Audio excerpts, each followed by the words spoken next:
Prøv lige at lægge mærke til, hvor mange der egentlig bare sidder på Facebook og er usociale.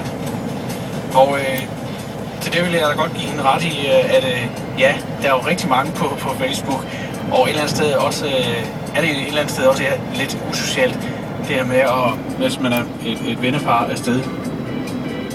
Og nogle af dem så bare sidder på Facebook. Så man kunne jo stille sig selv spørgsmålet, er man så afhængig af det her Facebook? Jeg har derfor søgt lidt rundt på nettet og søgt lidt på det her med afhængighed af Facebook, og jeg har fundet en meget spændende artikel på Ekstrabladet, som lyder, derfor bliver du afhængig af Facebook.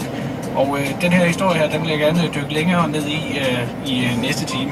Det kunne være, at de kunne gøre os lidt klogere på det her med Facebook, om vi er afhængige af at bruge Facebook, når vi sådan lige en gang imellem klikker ind på siden for lige at skal tjekke nyhedsopdateringen på Facebook. Men jeg kigger nærmere på den her historie her i næste time. Lige nu får du nogle 5, Christina Aguilera og Muslag Jagger. Godmorgen.